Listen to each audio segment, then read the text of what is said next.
With that, I'd like to recognize Ambassador Bolton for 5 minutes for his opening statement. Thank you very much, Mr. Chairman, Ranking Member Lynch, members of the subcommittee. I appreciate the opportunity to appear before you today to discuss the important subject of moving the American Embassy in Israel to Jerusalem.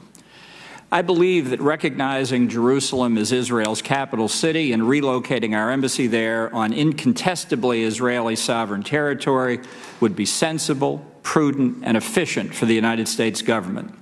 Indeed, fully regularizing the American diplomatic presence in Israel will benefit both countries, which is why worldwide the U.S. Embassy in virtually every other country we recognize is the host country's capital city. Relocating the embassy would not adversely affect negotiations over Jerusalem's final status or the broader Middle East peace process, nor would it impair our diplomatic relations among predominantly Arab or Muslim nations.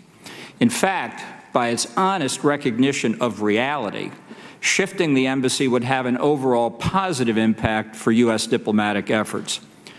Over the years, as with so many other aspects of Middle Eastern geopolitics, a near theological and totally arid scholasticism has developed here and abroad about the impact of moving the embassy. Now is, in fact, the ideal time to sweep this detritus aside and initiate the long overdue transfer. It stands to reason that America's diplomats posted abroad should be located near the seat of government to which they are accredited.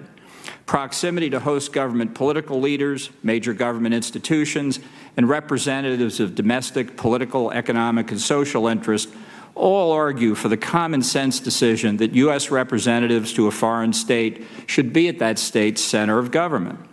There may be logistical reasons for temporary deviations from this principle, but there is no compelling diplomatic business reason to wait nearly 70 years, as has been the case in Israel. Given Israel's geography, certain key national security institutions, such as the Ministry of Defense, are located in Tel Aviv, which means that legitimate considerations will dictate that a U.S. embassy annex should remain there. But cost, efficiency, and effectiveness considerations also compel the conclusion that the bulk of our embassy's personnel should follow the example of their colleagues in virtually the entire rest of the world and be moved to Israel's capital. Modern transportation and telecommunications capabilities notwithstanding, distance still imposes costs, both in time and resources, not to mention aggravation, on our diplomats in Israel. Moreover, there is still no substitute to personal contact, face-to-face communication, and easy accessibility, especially in times of crisis, with key host government officials and political leaders. Moreover, security concerns, especially in the volatile Middle East, are always major factors in decisions to move existing diplomatic facilities to new locations within existing capitals where physical conditions are better suited to address contemporary risks assessments.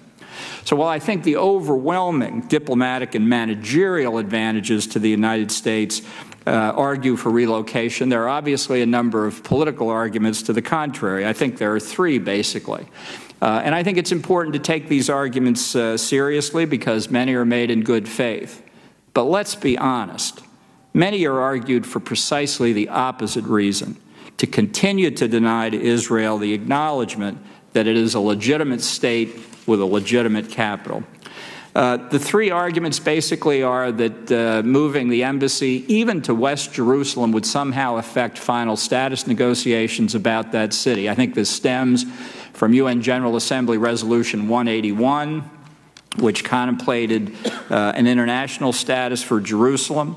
That resolution was rejected by the Arab states shortly after it was passed. And let's face it, 181 is a complete dead letter today. Jerusalem will never be an international city, and we need to move on from it, as indeed the Russian Federation acknowledged earlier this year.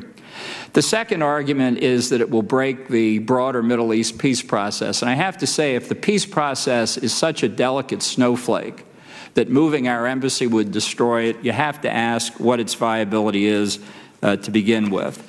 And it's also to mistake pretext for cause. If somebody wants to demonstrate against the United States or Israel, can pick a lot of other pretexts as well, not just moving the embassy. And finally, to conclude, Mr. Chairman, we hear over and over again that we want to move the embassy, but the time is just not right. As they say in the Near East Bureau of the State Department, they only have to press one key on their computers to spit out the phrase, "at this particularly delicate point in the Middle East peace process."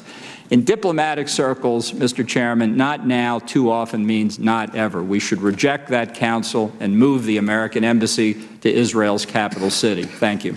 Thank you, Ambassador Bolton.